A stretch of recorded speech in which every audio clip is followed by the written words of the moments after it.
All right, we're live. Thanks for joining us. I'm John Bryan, sitting out in front of my law office in Lewisburg, West Virginia. And I have the honor of having Marshall Wilson here with me, who's running for the governor of West Virginia on a very constitutionally conservative platform. He's a patriot, defender of the Constitution. He's a delegate currently in the West Virginia House of Delegates.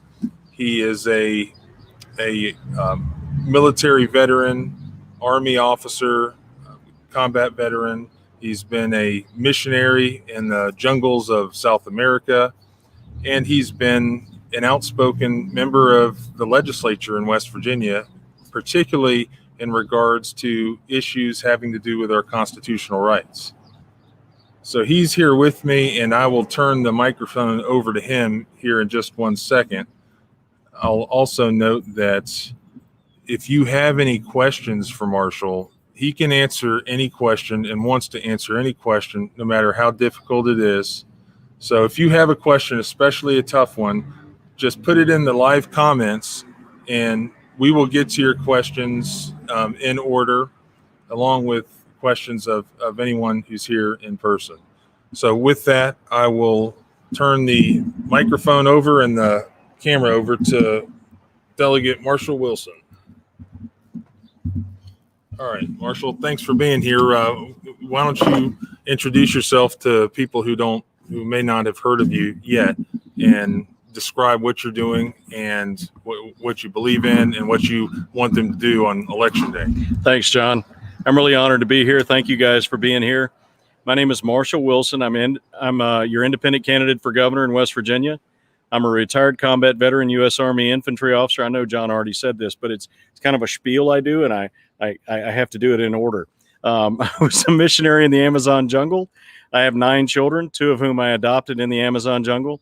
I have a master's degree in national security with a focus on how free societies devolve into totalitarian ones. And by the way, it's happening right here, right now.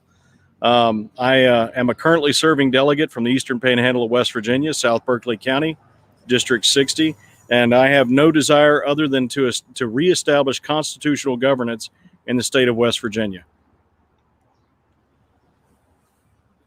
Well, what would you do differently? I'll start off the first question. What would you do differently than what we've experienced so far following the whole COVID-19 thing? Okay, that's a great question. It's really important. So the first thing I would do is I would ensure that we have an AHOP, an All Hazards Operations Plan. State of West Virginia, as far as I can tell, apparently doesn't have one. I actually helped to write the All Hazards Operations Plan for the state of Louisiana after Hurricanes Katrina and Rita. And then in 2008, we actually used the plan that we wrote to execute the largest evacuation in the history of the United States. Went off without a hitch. I also worked in the state of Maryland to help develop their AHOP. So the thing is, first, I would make sure that we have a base plan from which we can then develop our specific plans to specific hazards. Hazards include things like terrorism, snowstorms, hurricanes, floods, and of course, pandemics. Pandemic is one of the hazards for which I've written plans. The next thing that I would have done is that I would have ensured that, well, I would have declared the state of preparedness, much like Governor Justice did. That was the one thing I believe he did right. He declared a state of preparedness. According to West Virginia law, a state of preparedness can last up to 30 days. During that 30 days, what should happen is, the first thing is you should call in the legislature, and you should call in the department heads and, of course, all of the civil authorities who are going to be engaged in dealing with this situation. Some of those civil authorities may actually be people like the heads of private hospitals, this sort of thing. So I would call them all in, and we would take the existing all hazards operation plan built for pandemics, the pandemic portion of that all hazards operation plan, and we would adjust it based on the best information that we had to fit the actual situation. In other words, we would change, we would deal with certain situations that were critical and that were specific to the specific situation. So you have the base plan, you bring in the experts, you talk to them, and you make adjustments based on that. Once we had done that, part of that briefing would include advising the legislature of when, at what point in the operations would trigger specific appropriations of funds. So effectively, I would say something along the lines of, if this hospital is overwhelmed with COVID patients, we'll need to bring in other medical personnel from a different part of the state, and we would identify which part of the state, which hospital would give up people and send them up there, and we would we would have a whole process involved for doing that, and we would know how much it would cost to, say, transport those people, provide them lodging and food, and the legislature would have to appropriate those funds. But we would have that preset so that I could just call them back in and have them make that appropriation. So the thing is that once we were done with that briefing and with that discussion, with that update of the plan, then I could send the legislature home. I could put them on recess without actually allowing them to adjourn. So the thing is, I wouldn't have to actually call them into special session again. They would still be in special session, but just on recess. Meanwhile, we'd keep a track on the situation. We would continue to receive information, updates. We would pay attention to what was going on, and we would continually update our plan and our intent based on the new information. It's called a rolling staff update. You just continually keep track. I would receive updates every day, but meanwhile, the government would function almost as normal. You don't shut everything down because you have one issue you've got to deal with. Real leadership is being able to deal with the big picture, recognizing how everything fits together. And when you do have a critical issue, you're able to manage the critical issue while also managing everything else. So the thing is, after 30 days, the state of preparedness ends according to the West Virginia law. State of preparedness ends according to West Virginia law after 30 days. So at the end of that 30 days, either you have to declare a state of emergency or it just ends. So let's say it just ends, much like the situation we have now where the emergency never materialized. There is no emergency in the state of West Virginia. So since the state of emergency never materialized, but there is still the possibility, the potential for that to happen, what we have to do is continue to maintain a watch on the situation. And meanwhile, everybody's back at their normal jobs, but they're prepared to execute the plan that we updated during the state of preparedness. However, had we been hit by a big wave of infections, what we could have done is I, as the executive, the chief executive, would have declared a state of emergency. Now let's talk about what an emergency is. The definition of an emergency for emergency operations includes it's ongoing or what's the word I'm looking for? Imminent or ongoing destruction of key critical infrastructure, massive destruction of human life, or massive destruction of private property. None of those three things have happened. Well, actually, massive destruction of private property has happened, but that's because of the government's response to COVID, not because of COVID itself. So COVID actually presented no emergency in the state of West Virginia. There has been no massive destruction of private property. There's been no massive loss of human life, and there has been no loss of key critical infrastructure. So the fact is, the state of preparedness should have lapsed. No state of emergency ever should have been declared, and the government should have gone on about its business. Now, this is also critical. It's important to note that the government has no authority, specifically the executive branch has no authority to impose mandates on private entities, whether those are private individuals, whether they are private organizations, whether they're private businesses, whether it's churches or civic organizations or whatever. No, the executive branch has the chief executive has no authority to impose any mandate at all on private organizations or private entities. So there would have been no mask mandate. There would have been no shutdown. There would have been no order telling everyone to stay home in their basement and to hide from everyone. It wouldn't have happened. Is that pretty close? Yeah. Is there? So, I mean, if you're governor, you're not instituting any sort of, you're not restricting what people can't do. No, sir. I've got no authority to do that. The chief executive has no authority to tell private entities what to do. I mean, in fact, if you look at the history of how we became a country, I mean, we fought the Revolutionary War over economic freedom. Right. And now we've allowed governors, even without the legislature, which you're a part right. of, to completely stop our economies. Right. The only mandates for the people that exist in the state of West Virginia, the only legal constitutional mandates that exist are part of code. In other words, West Virginia state law. And there's a very specific process for making law in West Virginia, which is the people of West Virginia speak through their elected representatives in the legislature. The legislature discusses, they amend, they produce these laws, and then they send them to the governor. And his only part is to either sign them or not sign them. It's that simple. He either signs it and it becomes a law, or he vetoes it and it doesn't become a law. That's it. It's that simple. So the idea here is that the people actually rule. The people are the true rulers of the land. They work through their elected representatives in the legislature. The elected representatives in the legislature legislate, in other words, make laws.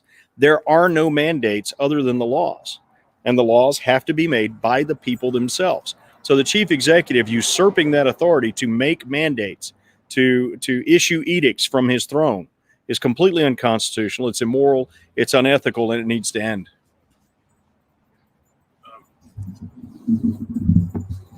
Just one more question for you, then I'll turn it over to somebody else. But I don't know that people really realize, I mean, you're a member of the legislature. You're still a member of the legislature. Yes, sir.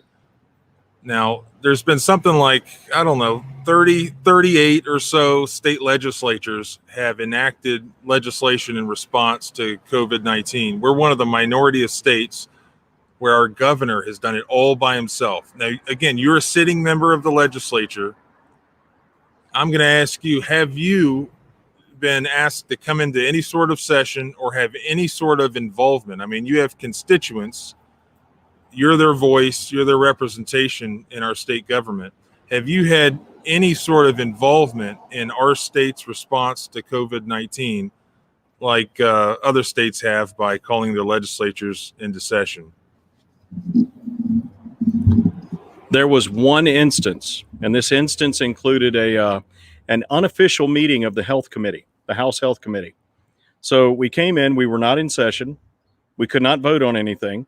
As a matter of fact, it was so unofficial that the people who presented, the people who testified in this committee were not even sworn in. That bothered me quite a bit. As a matter of fact, I raised the issue with the chairman who was leading it. And I said, why are these people, Dr. Clay Marsh and some other folks who work with him, I said, why have these people not been sworn in? And the response was, because this isn't an official meeting. I said, then why don't we call an official meeting and swear these people in? And the response was, well, you know, we're not really in session. I said, why aren't we in session? Well, because we haven't called ourselves into session. Why have we not called ourselves into session? And I couldn't get an answer. So the thing is, that was the one time. And of course, the fact is the people who were testifying weren't under oath. Kind of raises some issues there. Why do they not need to be under oath? Next thing is, no, other than that, I have not been consulted. The governor's not asked the legislature, as far as I know, what they think. He said a few times that he has, but every legislator I've talked to says, no, I haven't talked with the governor or anyone from his office about this. He's just usurping our authority and issuing edicts. So, in other words, some members of the legislature were possibly consulted in private by the governor. For instance, possibly the Republican head of the West Virginia Senate, who lost his primary campaign, who I just heard on the news this morning, is now taking a cushy job within the governor's administration. Now, that is, possibly he was consulted, and clearly he has what appears to be a conflict of interest. But as far as, the governor got to pick and choose who he consulted and who he didn't. But legislatures act through their votes. They act in their assemblies. And I think there was a majority of your House in the House of Delegates who wanted to call a special session. Well, after about 4 months of me agitating, we finally managed to get 60 delegates who were willing to call for a special session. The Senate, however, refused to do so. And when I spoke with some members of the Senate, their response was, well, it's an election year. We really can't control what happens, so it's best not to call a special session.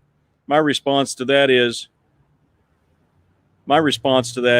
so you are complicit in the governor's oppression of the people of West Virginia by refusing to allow the people to speak through their elected representatives.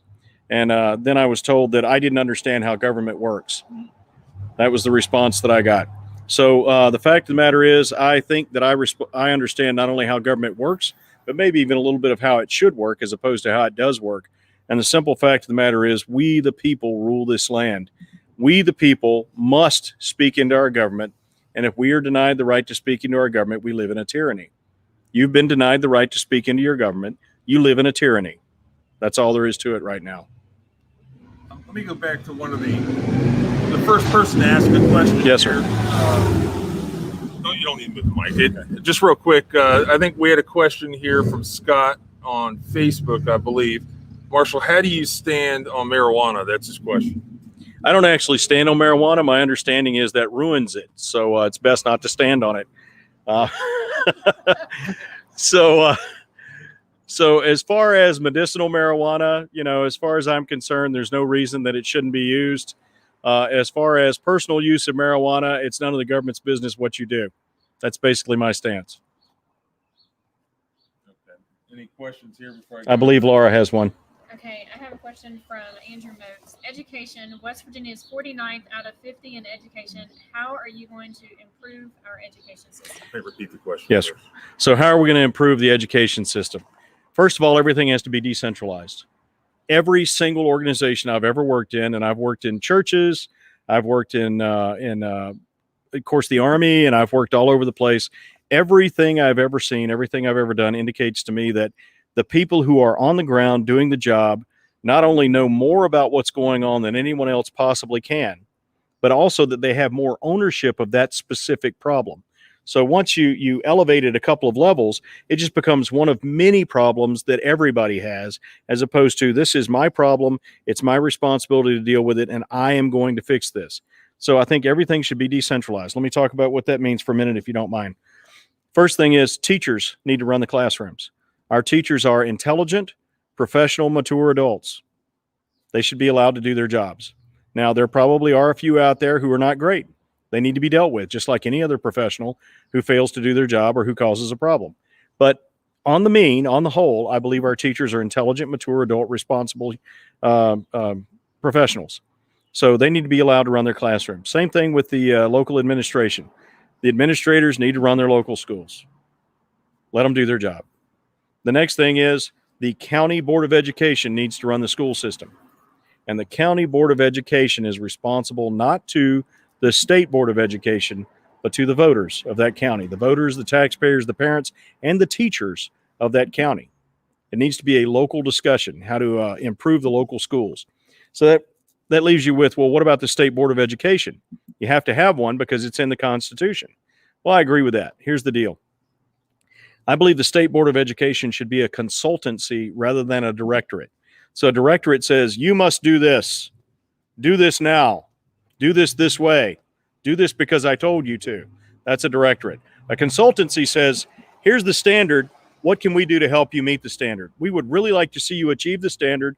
We have resources. We have opportunities. We have things we'd like to do to help you achieve that standard. Please let us know what we can do.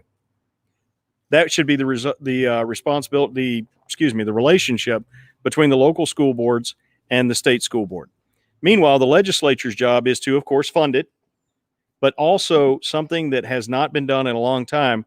The legislature should have the opportunity to see the budgets and understand where the money's going. Now, the critical reason that we need to do that is because the legislature will then be able to understand all these millions of dollars that we dump into the State Board of Education, the state public school system, is somehow not making its way down to the local teachers and to the local classrooms. Well, that's where the mission is. The mission is to educate kids, right? To educate students. Where's the actual education taking place? In the classroom. All resources, all effort needs to be focused on the mission, on educating the students. And while we're at it, let's talk about what education means. In my estimation, there are 6 elements of education, and only 6.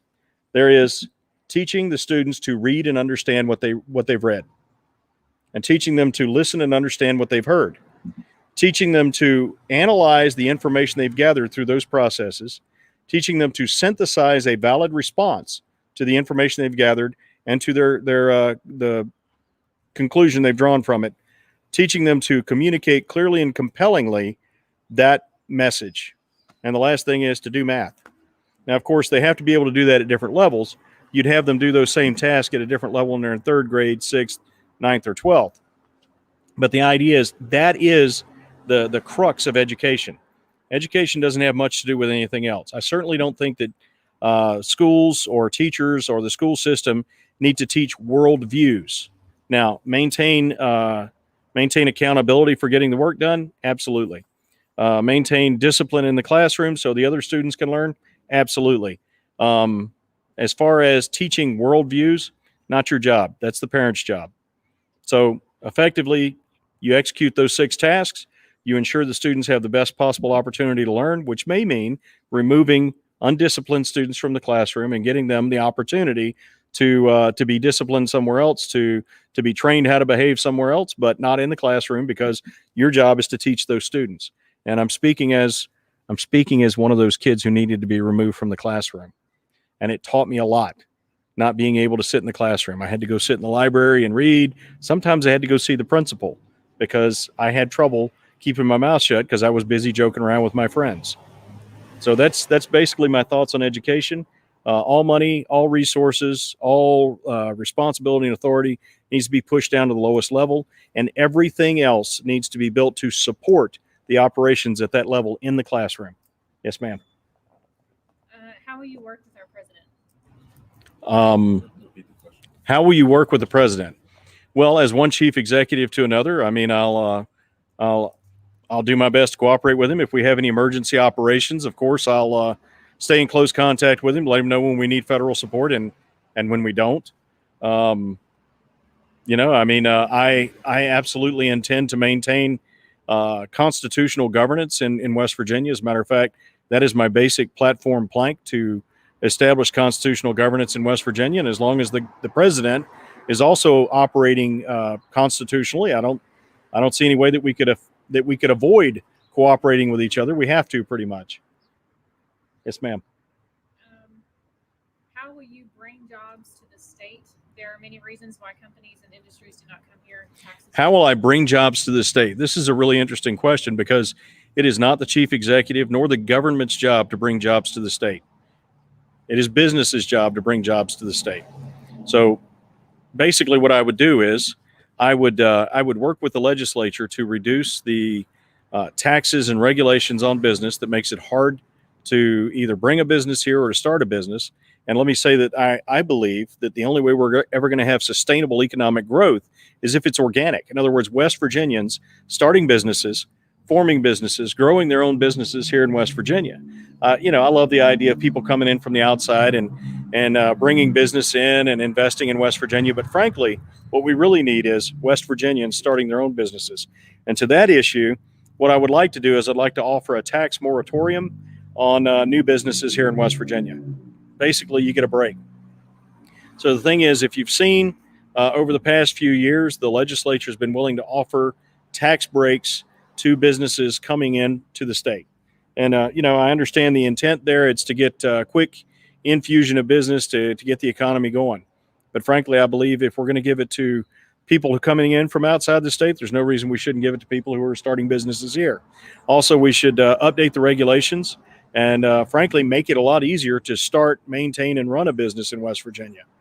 Those are basically my thoughts. May I comment? Yes, sir, please. A couple of years back, I tried to get a business license in this state. Yes, sir. It took me about 5 phone calls to find out which phone to call. I called them every day for 6 weeks straight to try and get a business license. Nobody ever responded. So you tried every day for 6 weeks 6 weeks to get a straight. business license, and you couldn't get anyone to I couldn't respond get to you. anybody to respond. Which brings me to my second question, which I hate to interject with this young lady. I've been unemployed since the end of March. I'm sorry to hear that. First month, they don't pay enough. They talked about waiving the waiting week. They waived a month. Money that's never come in. You cannot get a hold of anybody in the unemployment services whatsoever. I've been down here. I've called them. I've called and left messages for appointments because no human ever answers. They won't respond by computer. or by mail. So when you try to contact various branches of the government, No you're not response. getting a response. But you fix that. Is there- My intent is, as the chief executive, is to take every department of the executive branch and to conduct an audit on it for personnel, for finances, and for operations. Now, interaction with the public would be one of those operations that I would audit. How One can of, you get a business to start if you won't even answer that's the right. phone? How are we supposed to build businesses if we can't even get the government entity responsible for business licenses to answer the phone? That's a great question. And like I say, I intend to audit every department of the executive branch for those three things: for personnel, for finance, and for operations. And based on that information, I intend to adjust the policies of each of those departments to ensure that they function appropriately. Now, some of that may require legislation, in which case I will cooperate with the legislature to ask them to make those updates to legislation. Of course, that's a process, so it takes a while. But as far as anything I can directly affect by writing new policy or by issuing orders to the executive branch, I will absolutely do it. By the way, that's what an executive order is: an order from the chief executive to the executive branch. Get their asses working. Yes, sir. So I would get on that. But in addition to all that, and this is something I want y'all to understand, is that I don't just want the government to do its job. I want the government to do its job with humility and respect. I want the government to recognize that it's your servant. And this is a critical point to me, because some people might think that what I'm saying is I just want the people in the government offices to be nice. That's not what I'm talking about. I want the government to function with humility and respect, because that's how we maintain our liberty, by maintaining a watch on this dangerous servant that we have, the government. So we have to keep the government in its place, so that it doesn't take over our lives and steal our liberties. Yes, sir. Yeah, Thank I you. wrote. I'm honored. Thank you for coming by. Any other questions? Yes, ma'am, Miss Laura. Do you support the division of highways? Do I support the division of highways? Okay, forgive me. I don't mean to be sarcastic, but people ask me questions like, "Do you support the Department of Highways? Do you support education?" Of course I do. But what I have to ask is, what specifically you mean by that? Do you mean, do I support the current operations of the Department of Highways? No, I think we have some serious problems in the current operation of the Department of Highways. Do I support the employees of the Department of Highways? You bet your bottom dollar I do. Do I support the what's it called? The Roads to Prosperity initiative? I do not. And if you look at my actions when the Roads to Prosperity was first proposed by Governor Justice, I was actually one of the people who most loudly spoke against it, because I knew at the time that it was a boondoggle. It was very obviously a boondoggle. Let me tell you what happened when we had this discussion out in Berkeley County, where I come from. The governor came around on his what I called, Jim's Traveling Roadshow, and he came out to the Eastern Panhandle, and we had a meeting. And he called. Actually, I think we've still got the video to that. We could probably share that at some point. He came out and he gave a big long speech that was kind of rambling and didn't really make any serious points. And he had a poster with some names of roads on it. And I asked him. I said, "Sir, is this a comprehensive list of the projects that will be completed with the money that we are going in debt to borrow, that we're putting our grandchildren into debt for?" And he kind of hemmed and hawed for a while. And finally I said, "Look, I just want to know, are we going to accomplish every one of these tasks with the $3 billion that we're going into debt?" So his response was to call me an 18-karat ass. Right. So that was on TV, made statewide news. I'm not proud of it. Frankly, the way that I responded, I wasn't proud of. He said he wasn't going to run for re-election, and I applauded and kind of chuckled and said, "Good." And that made him angry. But apparently he is running for re-election, which is an issue. But the point of the matter is, I called him out and I asked him. My intent wasn't to call him out. I was simply asking a question. But he continued to refuse to answer it. And finally I said, "What I understand that you're saying is, we just put our grandchildren $3 billion into debt so that we could dump about $2.3 billion into your lap so that you can dispose of it as you see fit. You can appropriate it to whomever you see fit, as long as they behave the way you want to. In effect, to make political bribes using my grandchildren's money." and that's when he got a little upset, and things got a little heated. But anyway, that is what the Roads to Prosperity Initiative is. It is an opportunity. Governor Justice convinced the people of this state to go $3 billion into debt so that he could have money to give to local authorities so that they would behave the way that he wanted them to. That is what the Roads to Prosperity is. I do support the employees of the Department of Highways. I support the mission of the Department of Highways, and I will support any member of the leadership of the Department of Highways who will support my plan to actually get the roads fixed. But what I can't support is any boondoggles, any silly games, any attempts to gain from the people's need for roads without actually fixing the roads. So if I may, I'd like to go into what my thoughts are on how we should fix the roads, how we should at least prioritize that. We have roads here in this state that are falling off of mountains. I drove down one the other day, and I was in the right lane.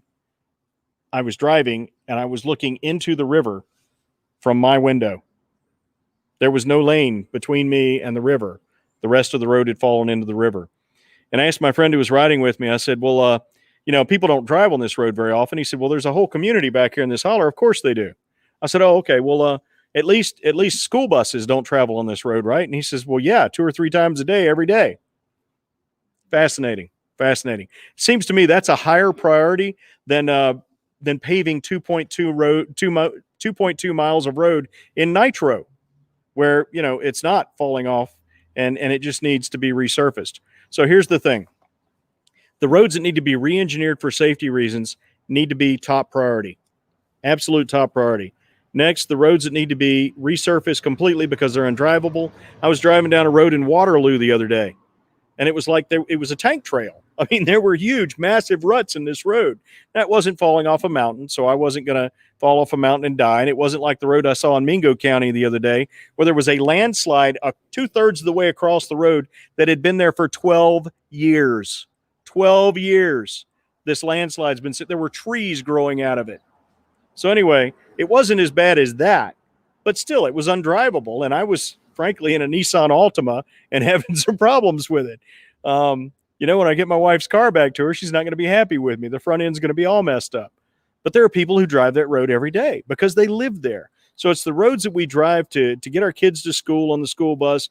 We go to work, we go to church, we go to the grocery store. Those roads need to be first. And among those roads, the ones that are unsafe, that need to be re-engineered, not just resurfaced. A whole section of road has to be taken apart and put back together. That's number one. Number two is massive resurfacing projects for roads that are unsafe because their surface is so bad.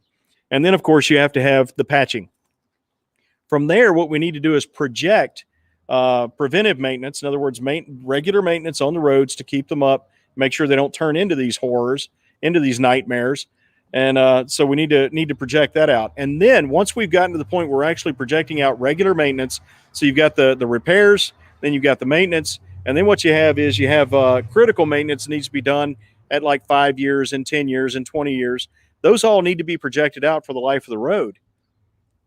Before we build any new roads at all of that needs to be addressed with our existing road system, and it needs to be budgeted for. Until we can fix the roads we have and continue to maintain them, until we have the money to maintain them, we have no business building new roads at all, period. Yes, ma'am. Next question. With the farmers in West Virginia, with the overreach of the health department, what are your Okay. thoughts? So overreach of the health department needs to end. Overreach of the government in general needs to end. The health department should not have any authority to shut down your business, to require you to behave in a certain way. As a matter of fact, I believe the health department should be a consultancy instead of a directorate. Now, specifically with farmers, is there a particular issue with farmers? Raw milk. Raw milk. Look, Repeat the question. yeah. So we're asking if people should be allowed to buy and sell raw milk. It's none of the government's business, frankly. If you have raw milk and I want to buy raw milk, we're done here. The government's job is done. If, however, I want to buy something and you tell me it's something other than what I want and you sell it to me, we have a problem. So like if I go to your farm and I say, I want to buy fresh raw milk and you sell me rotten raw milk, well, there's an issue there, right? But if I go in and I say, I want to buy fresh raw milk, and you sell me fresh raw milk, I can't imagine why the government has any bearing on that at all, because the government exists for one reason and one reason only, which is to uphold and defend your individual natural rights. Period. End of story. Anything that it does other than that is by necessity is necessarily oppressive. Yes, ma'am. Okay, we have someone to say, what will you do to help people who can't afford healthcare? What will I do to help people who can't afford health care? Well, first of all, I will get the government off the neck of business so business can grow and grow the economy, and there can be more opportunities for people to work and either buy health care or so they can get jobs where health care is offered. The next thing is that now this will require legislation, but I would dearly love to see regulation of the healthcare industry and also of the health insurance industry decrease to the point where the prices can go down because they can innovate. Now, here's what I'm talking about. If you choose an insurance package that doesn't include certain services, you should be allowed to do that. You should be allowed to buy an insurance package that includes whatever you want. And if you can negotiate a price with the insurance company that suits you, that's great. That's the free market. That's how this works. The other thing is we should open up the market of insurance. We're about to have a big truck go by. Hang on a second.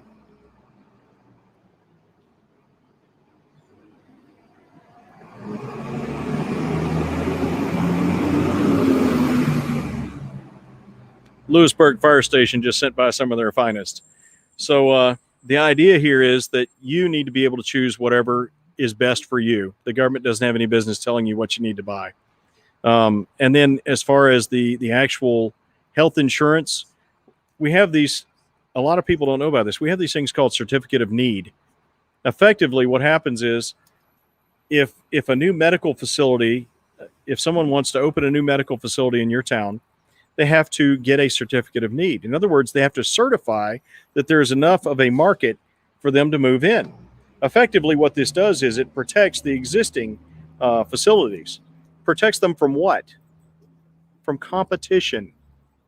Nobody needs to be protected from competition. Nobody. Not your pastor, not your doctor, not your politician. Every single one of them needs to compete so that they innovate and they provide the absolute best services for the absolute best cost, because it's all about you, the consumer. It's all about you, the citizen. Nobody needs government protection to do their job. They just need to do their job and do it well. Yes, sir. So with all of the riots that we've seen going on across the country and governor's reactions to that, yes, sir.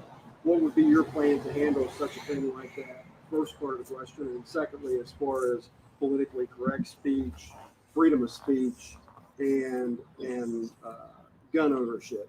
Oh, okay. All right. First of all, the First Amendment is sacrosanct. You absolutely have a right to say whatever you want to whomever you want to say it. You can say it to me. You can say it to the governor. You can say it to the president. You can say it to anybody. That doesn't mean they have to listen to you. You can say whatever you want. Doesn't mean you have to be listened to. The part that makes people really unhappy about that, though, is once I say something to you, you get to say something back.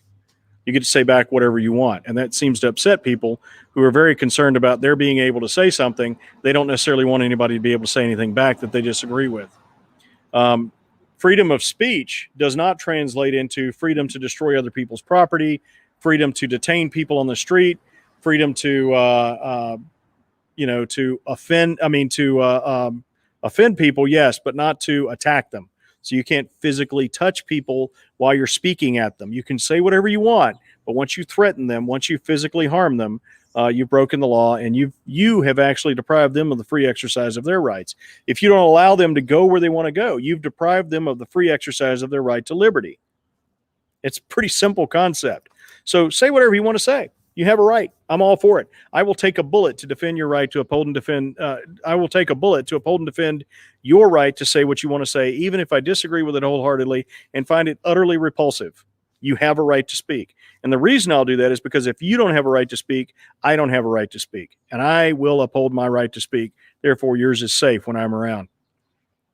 Once again, speaking does not translate into burning down businesses, hurting people, invading people's private property. Private property is also an individual natural right that is protected under the Constitution and should be protected by government, because the only valid reason for any government to exist is to uphold and defend your individual natural rights.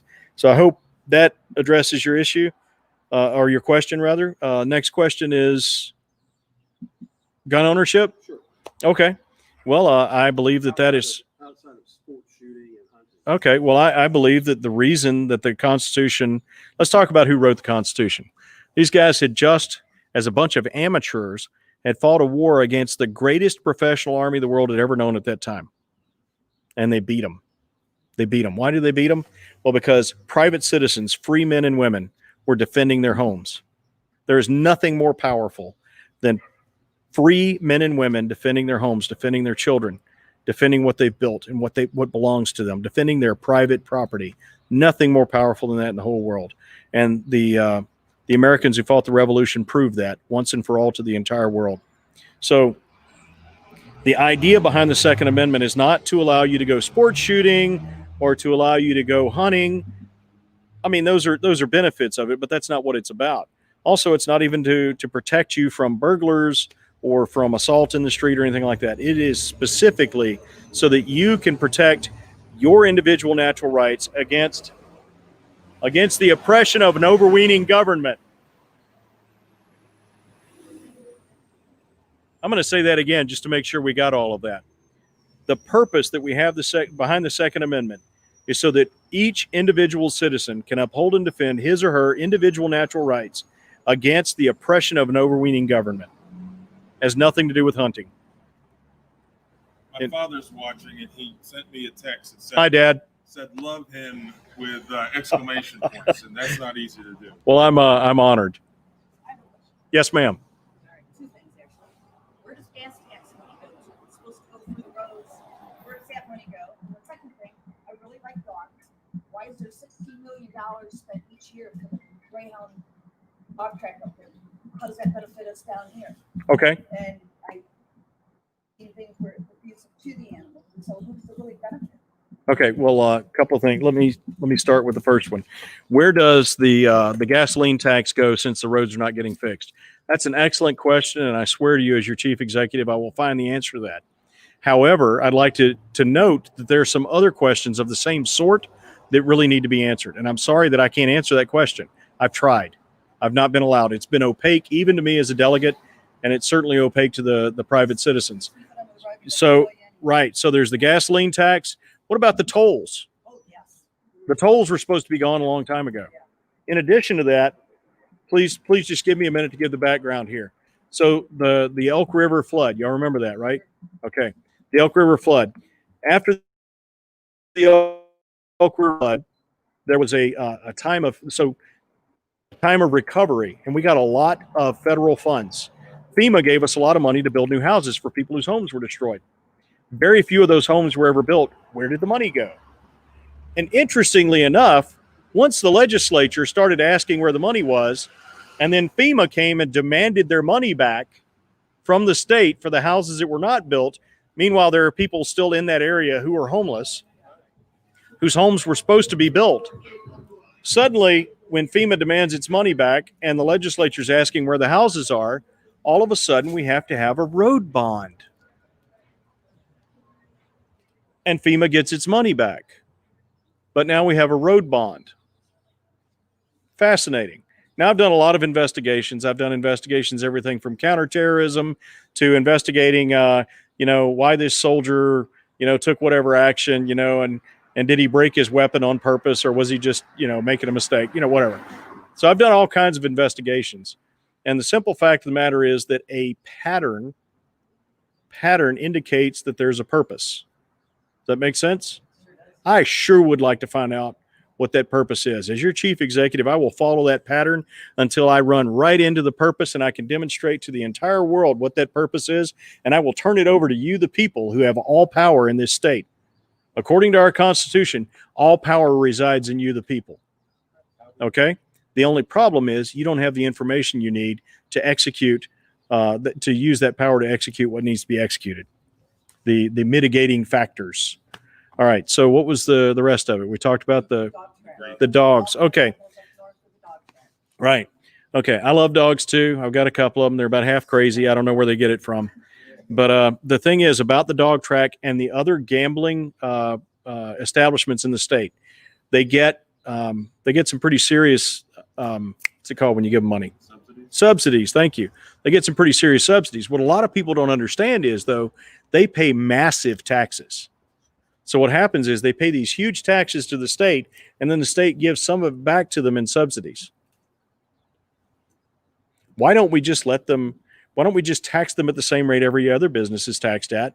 Not worry about the subsidy. Let them keep what they've earned through providing the services they provide.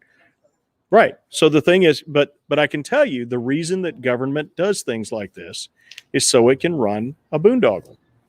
The whole point of unclear laws is so you can determine whether or not you're going to hold people accountable so that you can become a terror to them. The whole purpose behind the whole we're going to tax you and give you a subsidy shell game is so you can get them to behave the way you want them to. Just let them run their business. Let them keep their money. Stop playing silly games. Now, as far as the injuries to the dogs, I'm actually in the middle of investigating that right now because I did not have any information on any injuries to dogs. You know, I assume, in any athletic pursuit, there are going to be injuries, but I've had someone recently tell me that there are massive, terrible injuries to these dogs, and I'm looking into it. I don't want the dogs to be mistreated. It seems to me like we could have these races without injuring dogs terribly. Now, once again, well, that's kind of the way I see it. The thing I'm thinking is these dogs are assets. Why would any business destroy its own assets? So I'm still looking into it. I have some people who've sent me some information. I'm doing some research on it. It would be terrible if that were happening, but it seems to me they could run dog races without seriously injuring dogs. I'm not saying no dogs would ever be injured. You know, I believe it or not, used to be involved in some pretty strenuous sports myself, and I got injured on a regular basis. So I'm trying to figure that out. If you have any information on that, please send it to me because I want to figure out what's really going on. But as far as the business end of it, just let them run their business. Let them keep their money. Don't worry about the subsidy. I don't think there should be basically any subsidies at all. Yes, ma'am? Thank you very much. Yes, sir. I'm pro-choice for education. Yes, sir. And I've sent 4 kids to private school. Yes, sir. I pay my tuition monthly. Okay. So you're for education choice. You sent 4 kids to private school and you pay your tuition monthly. I just want to make sure the folks who are listening at home can hear what you're saying. Sometimes it's been hard to pay that tuition. Yes, sir. Sometimes it's hard to pay the tuition. So can you help with that if you're elected? Here are my thoughts, and you can actually go back and look at my legislative record. When Senate Bill 451 was under consideration, I actually stood for 3 hours proposing amendments to that bill so that we could have more education liberty in this state. So the basic principle here is that in West Virginia, according to the West Virginia State Constitution, public education is a right. Basically what it says is that the state owes each student a free and efficient education. We can talk about efficient in just a minute. Free, of course, means free to the user because somebody's got to pay for it. So nothing's ever free, right? Okay. So what I believe is that parents are responsible for educating their students. Parents are. Okay. So the parent chooses what methodology to use to educate their student. Now, the state may provide brick and mortar schools that they staff with teachers and administration and all that, and that's all fine. But that's only one choice, one option. This is the 21st century. We've got a number of options for educating our students. I have one daughter who did online school for her junior and senior year simultaneously. She actually had skipped the 8th grade already, so she graduated 2 years early, was a National Merit Scholarship finalist, and when she was old enough, she enlisted in the Navy. Fantastic. She's doing a great job. She's an extremely bright girl. That was an option for her, and I'm glad that it was. I believe that all options need to be available. I also believe that the preponderance of families will choose the brick and mortar public schools like we have right now. I believe that all options must be funded by the state because the state has a constitutional requirement to pay for it. The state does not have the constitutional authority to determine how a parent will educate their student. Does that get close? So should the money follow? Absolutely. Thank you. The money should absolutely follow the student. The state has a requirement to provide the opportunity for an education, a taxpayer-funded education, to each student. It does not have the authority to determine what that education should look like. How come it's been so hard to get this brought up? There's a lot of people that send their kids to the same school that I sent mine. And people are helping send their kids because they got. Yes, sir.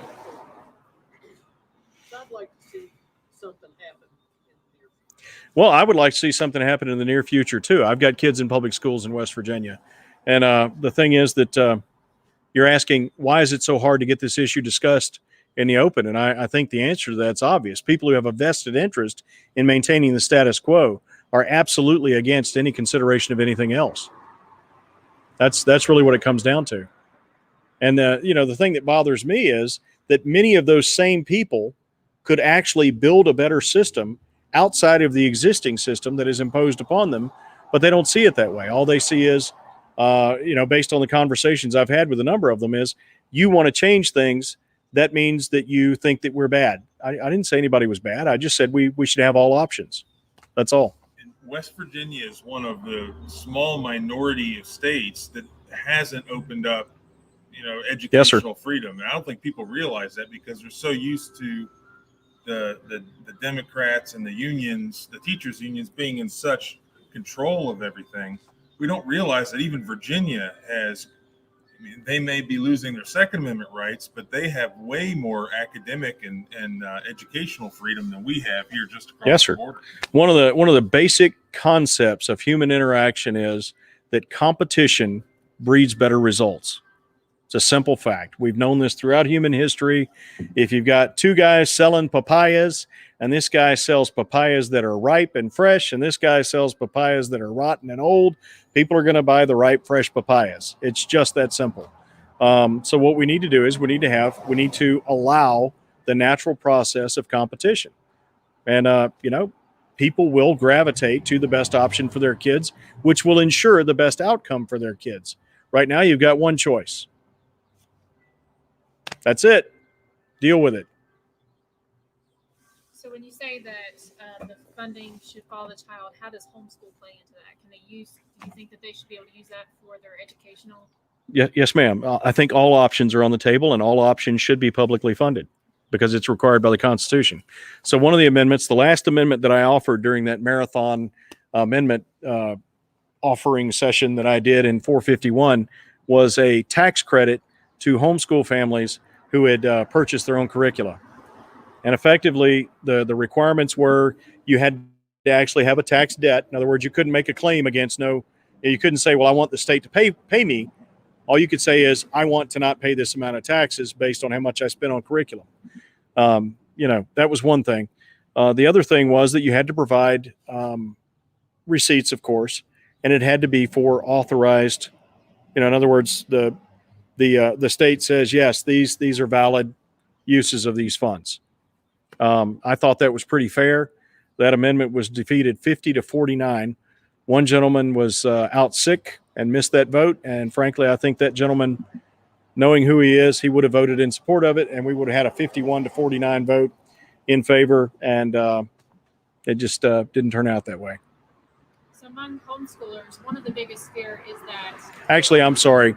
It would have been 50-50. It still would have been defeated, but it would have been nice to have his vote. Yes, ma'am. Among homeschoolers, one of the things that they fear is that if we was to have a tax credit, that the government would then have more say over what we school at home. Okay, so the concern is that if the government is paying for your homeschooling, or if the government gives you a tax credit, then they will infiltrate and tell you how to educate your kids. I understand the concern. It's a big concern for me too. If you remember a while ago, we were talking about the restructuring of education in the state of West Virginia. I specifically said that education is 5 factors, or 6 factors rather. So you have the standard 5 factors, and then you have math as well as that. And nothing else. Nothing else. The state has no business telling you how to raise your kids, what their worldview should be. None of that. As a matter of fact, the only job the state has as far as educating your kids is teaching them to read and understand what they've read, to listen and understand what they've heard, to conduct a valid analysis and reach valid conclusions based on the information that they've received through those processes. Thank you, sir. God bless you. To synthesize a valid response, and then communicate that valid response in a clear and compelling manner. And then also to do math. That's it. If the state's only focused on those things, I don't think that would be a concern. Thank you, ma'am. Wow, excuse me, folks. Sorry about that.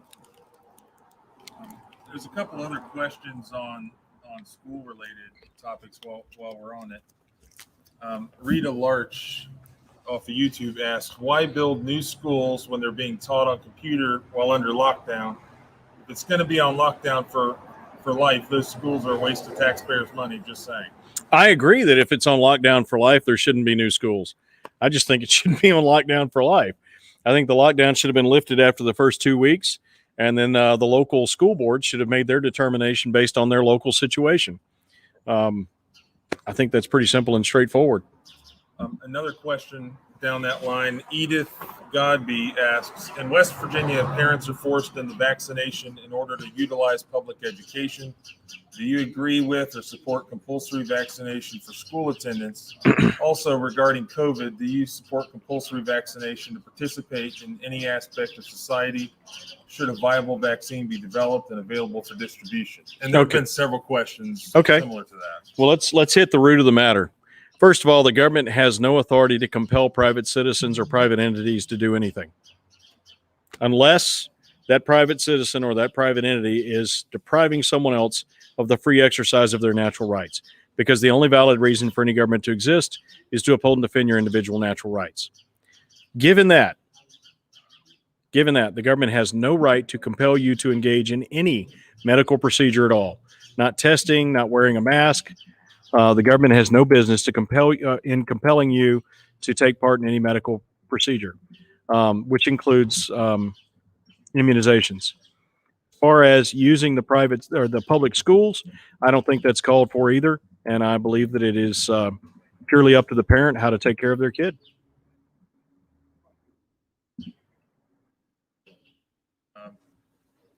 There have been a lot. Let's see. Well, here's another one on school. Fred Ray asks, I love that on homeschooling tax credit would that also apply to private schools? Have you answered that? I think that publicly funded education is mandated through the state constitution, and we should use every option available to educate kids, and then it's up to the parents to determine what's the best way to educate their kids. One more question in the same line of comments here. Maybe I lost them. Rita says, thank you. You got my vote. Thank you, Miss Rita. Please spread the word. Thank you very much. I got lost here. All right. The vaccination issue is important to many West Virginians. Please address this today if possible. I think you probably. The government has no authority to compel you to take part in any medical procedure at all. All right. Mark Miller responded on YouTube when you were talking about the state funds on education. He said, I don't agree with that, though.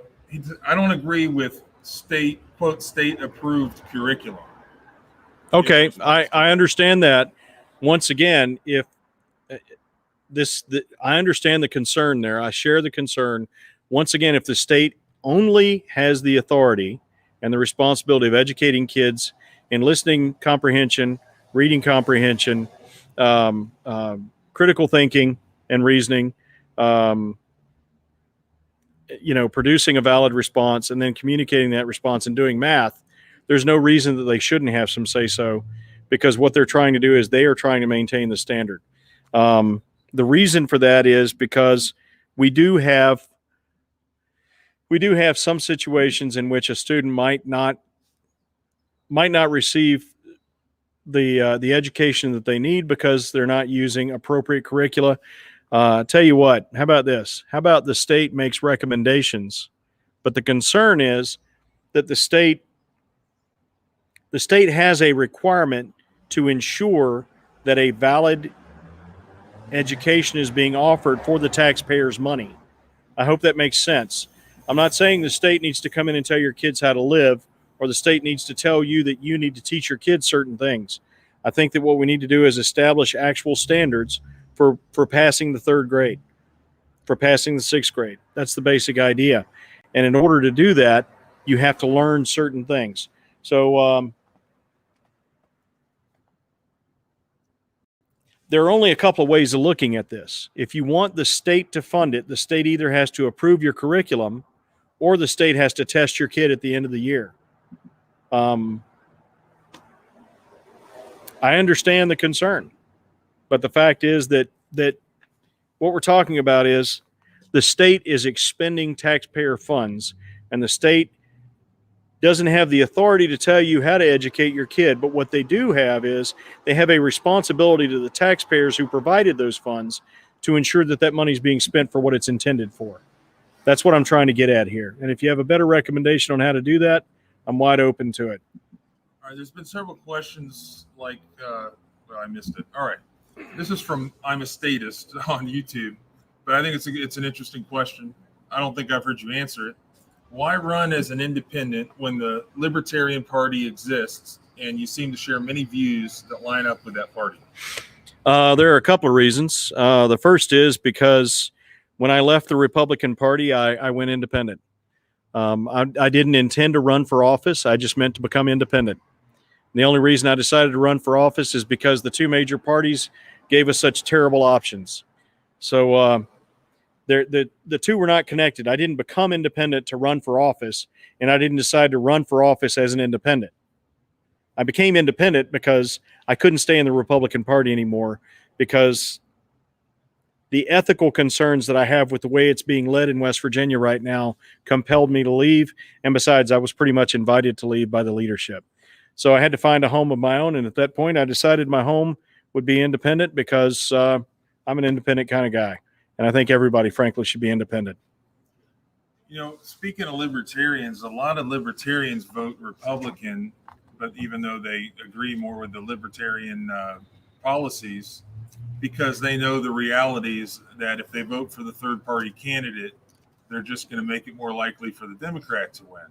And that's similar to a lot of the questions I know you've probably been posed more than any other. Yes, sir. Is why should I vote for you, even though I agree with your policies and what you're saying, when you're just going to split the vote and allow Salango, the Democrat, to win instead of Justice, the quote Republican? Okay, a couple of things on that. First of all, the vote's already split. The vote is already split, and my friends and I are not backing down. So your choice is no longer between Justice and Salango, with me as the spoiler. I never intended to be a spoiler. I simply intend to stand up for my principles and your rights and our Constitution. So the vote is already split. Enough people have left the Justice camp that he is not going to win. So your options now are you going to vote for the constitutionalist independent who will take a bullet to the face to uphold and defend your individual natural rights? Or are you going to vote for the leftist statist who will basically make you a slave to the government? If you vote for me, I will uphold and defend the Constitution. If you vote for Jim Justice, all you're doing is taking votes away from me and giving them to the other guy who intends to make you a slave to the government. It's been flipped. The vote's already split. So this year is a very different year. This is a very different election year than you're used to seeing. The common wisdom doesn't apply anymore. And the reason the common wisdom doesn't apply is because the Republican Party has provided you such a terrible candidate, such a horrible candidate, that I was compelled to join the race. It's really that simple. In most cases, you might be right that the 2 big parties, their 2 candidates are the only ones that are viable. Well, you know what? You better make me viable, because we're in a lot of trouble. And I'm the only one standing up for the Constitution. Listen, I know that sounds arrogant. But it's not. I'm just a regular guy. I just believe in the Constitution, and I will do whatever it takes to uphold and defend it. I'm not special. The message is special. And I'm just a faithful messenger of that message. And there are tens of thousands of people throughout this state who believe in this message. And the simple fact of the matter is, now that they've tasted of freedom, they're not about to back down. Not going to happen. So your choice is no longer between justice and Salango and hoping that I quit so that justice can win. I'm not quitting. And the people of this state who love liberty are not quitting. Your options are between servitude and liberty, between the Constitution and the whims of tyrannical people. Those are your options. So that's where we are right now, and I hope that you will choose the constitutionalist independent who will uphold and defend your individual natural rights, who will force the government to function according to the Constitution, and who will force it to serve you. Yes, sir. Before we finish this thing, there have been multiple, probably because it's on my pages, my YouTube channel here, but there have been multiple questions about police reform and specific. Chip, where is he? He's asked like 100 times. Where are you, Chip? Chip from YouTube. Here we go. Chip Vandalia. Please ask about state troopers being equipped with body cameras as a tool to protect troopers, citizens, and the truth. So there's been a number of people who've asked. Let me let this truck pass real quick. There have been a number of people who've asked, what do you have to say? What's your response to the issue of police reform?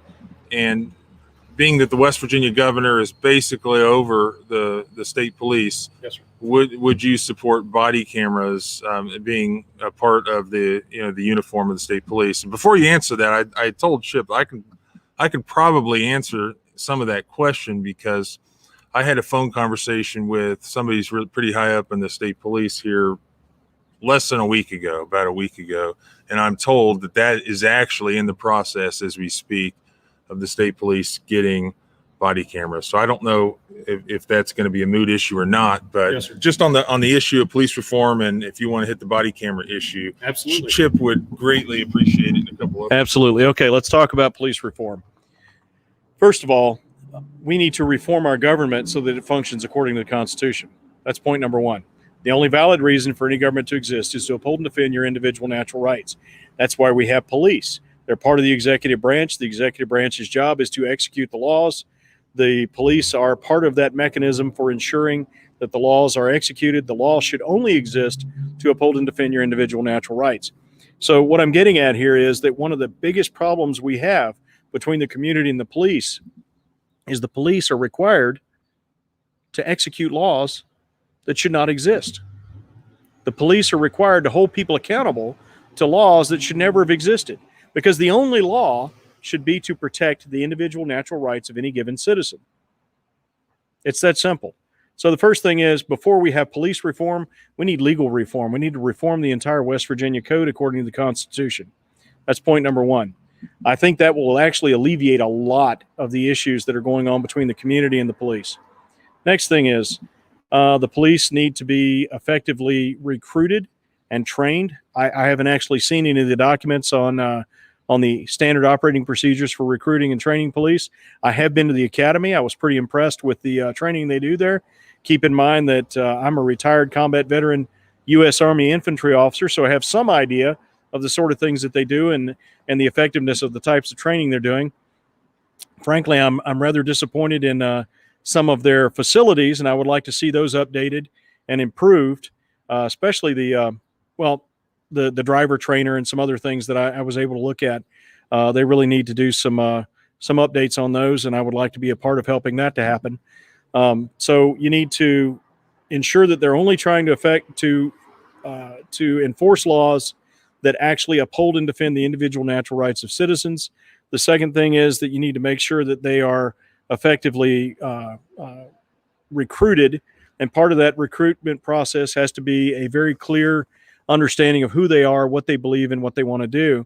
They need to be effectively trained, and part of that process needs to be explaining their constitutional responsibilities and authorities.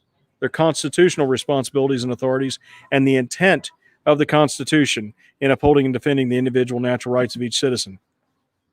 I think another big part of this fixing this issue would be, or these issues with community versus the police, is that some of the community members need to be educated.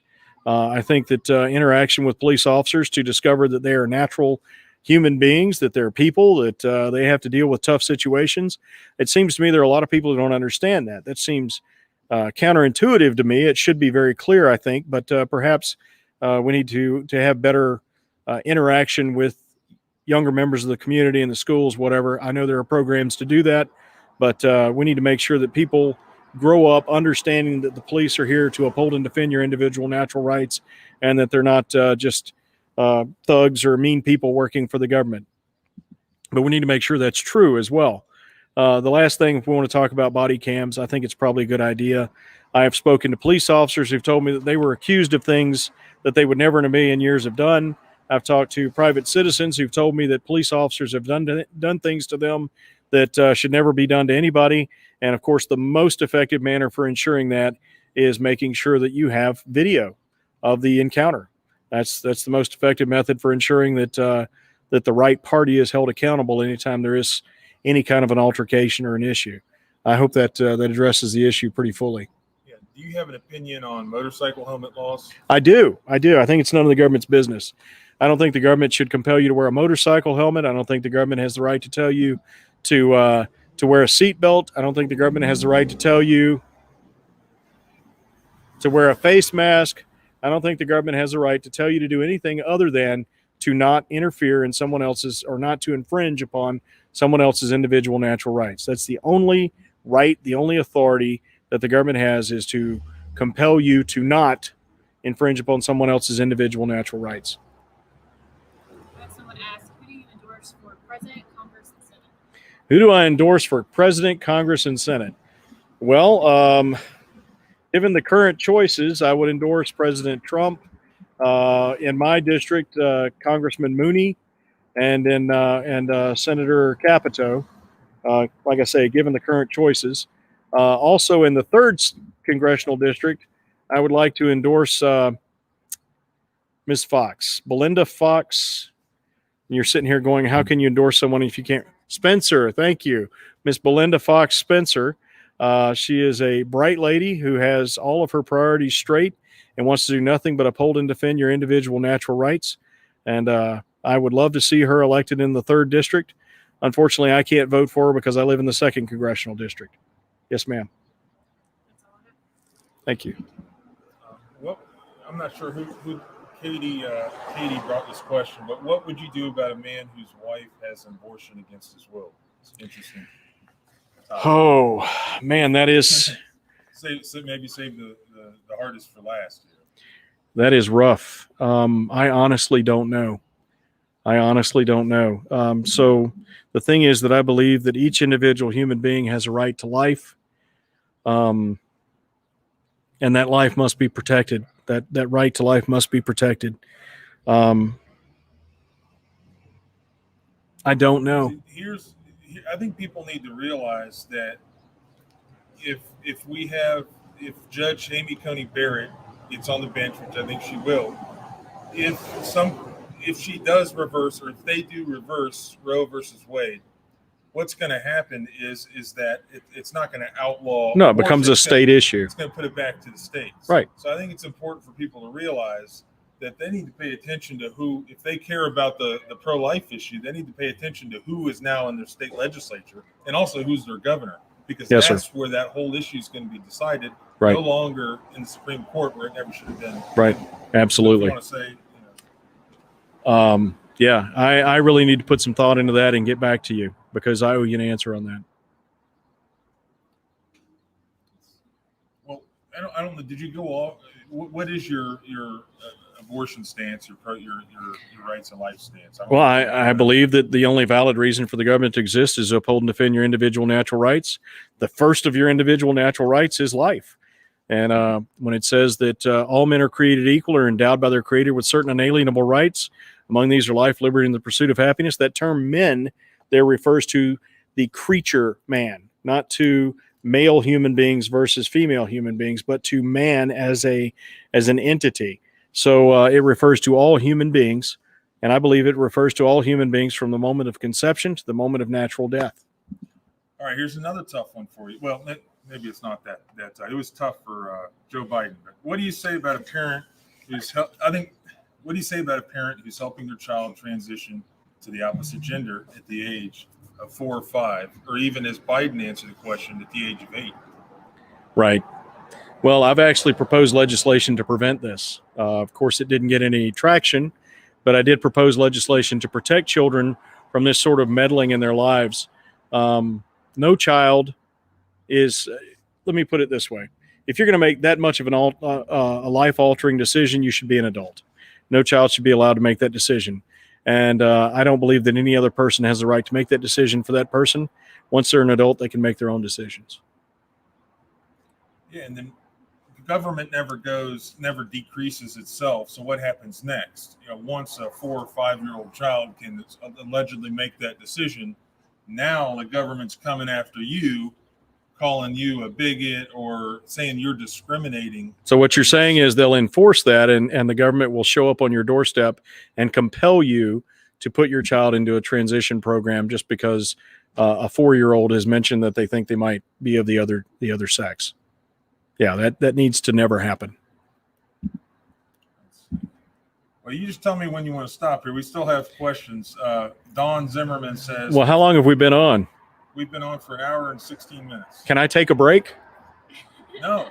I got to take a break. No. I'll be right back. All right. Once you ask somebody else a question, I'll be right back.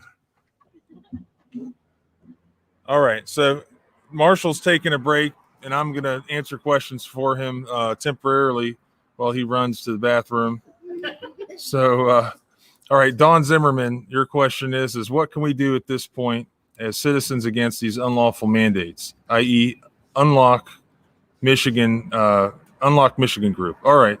Well, I can answer that question because Marshall, the way I first got to know Marshall was, he's a legislator in the West Virginia House of Delegates, and he contacted me wanting to sue the West Virginia governor over his unconstitutional executive orders. Now, that was before he issued the so-called mask mandate. Now, so I am suing the governor right now in federal court in the Southern District of West Virginia over the mask mandate, the so-called mask mandate, which is ridiculous because it's unconstitutional. And all he can do is issue an executive order that expresses his personal preference that he wishes you would wear a mask. He can say whatever he wants in executive order, but it can't be enforceable because a governor, especially our governor in West Virginia, cannot make law. He just can't make law because he's not the legislature. Our state government was set up so that the House of Delegates and the Senate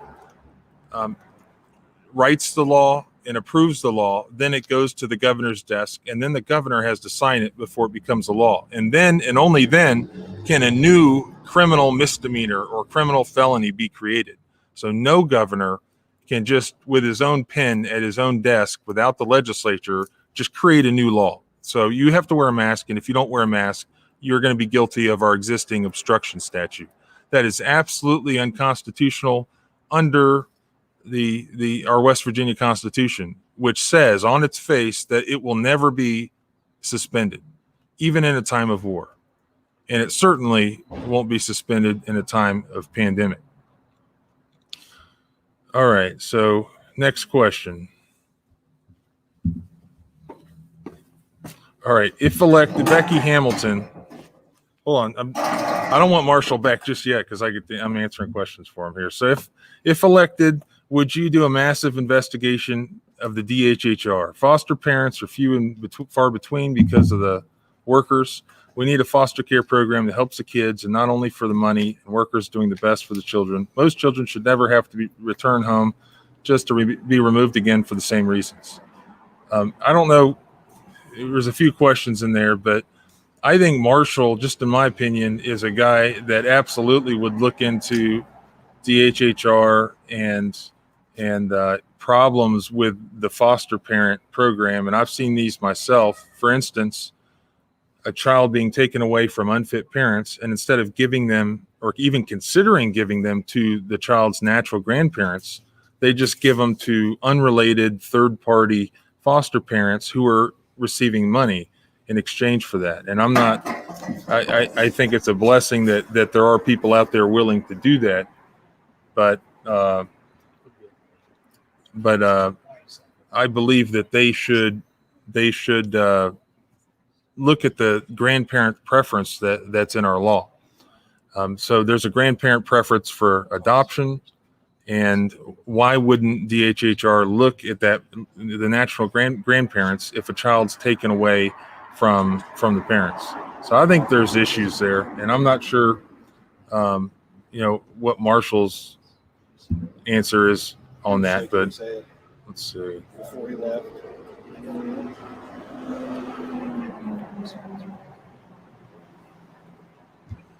You want to? All right. I'm going to call Marshall back now. And all right. So I think we've answered every question that's been thrown at you. So let's just wrap this thing up. So when is the election and how do they vote for you? Well, thank you. And frankly, I've got my friend, Miss Belinda Fox Spencer, here right now. She's kind of busy right now. I was hoping that I might introduce her. But November 3rd is the election, of course. And basically what will happen is you will go in. Would you hand me one of those cards over there? So effectively what will happen is you'll go in and you will see something that looks like this over here. So there'll be a list of the gubernatorial candidates. And then there'll be something that you can touch the screen so that you can select. It will say write-in candidate, if any. So you touch there, and then what will pop up is a block and then a touch screen keyboard on the screen. And you can type in S.Marshall, Marshall, Wilson, much like it's written here. Of course, if you're doing a mail-in ballot, you will have to write it in physically. If you're voting early, if your county uses machines, generally speaking, it's going to be the touch screen. But effectively, you select write-in. You go into the for governor column and you select write-in candidate, if any, and then you write S.Marshall.Wilson or S.Marshall Wilson. And I'd be really grateful for your support.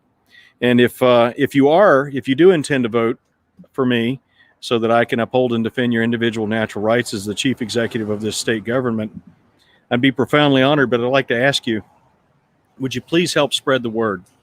I didn't inherit $1 billion like that other guy did. I'm a retired Army officer with 9 kids. So I sure would appreciate the help if you could just spread the word for us, because our entire strategic plan for getting the message out is honest people talking to each other. So I go out, I find as many honest people as I can to speak to, and then I ask them to speak to other honest people. So I appreciate your time and consideration. Thank you, sir. All right. Well, thank you, Marshall, for participating in this. Like somebody just said, I wish every candidate for office would just talk to the people and answer any question that they pose at you like this. And that is, I think that is what needs to happen. That's not happening right now. And in fact, people, especially politicians, are scared to share any sort of dialogue about what they believe or the issues of the day.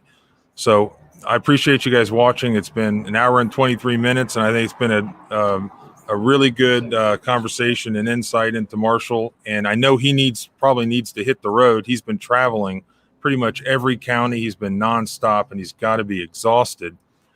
But he's been out there meeting people, just answering every single question, as you've seen. So don't, if you care about your constitutional rights, if you like what he had to say, open West Virginia up. Government, stay out of our lives, stay out of our businesses, and educational freedom. Marshall is your man, and we deserve better. We deserve better than what we have right now. We deserve a Kristi Noem, but we can have even better than Kristi Noem. We can have Marshall Wilson, and I'm not telling you who to vote for, but that's who you need to vote for. So you can follow him at his website. I've had it up. It's It's marshallforwestvirginia.com. Marshallforwv.com, and I've got it up on the screen. And his folks can answer any other questions that you have. But Marshall, I appreciate you having this conversation with me, and it's always a good time to hang out with you. And until next time, maybe it'll be a third time. Who knows? But I know you've got busier places to be than Lewisburg, but I love Lewisburg. It's beautiful. it is. And I love Doug. He's a great guy. I know a lot of people appreciate how hard you've been working, and he has. He's been away from his family, and I want to say thank you to his family as well, because they've gone without a father and a husband for extended periods of time here, and I know that's difficult, and they've sacrificed a lot as well. Thank you. All right, so again, thanks for watching, and if you need any more information on Marshall, contact me. I'll send you where you need to go.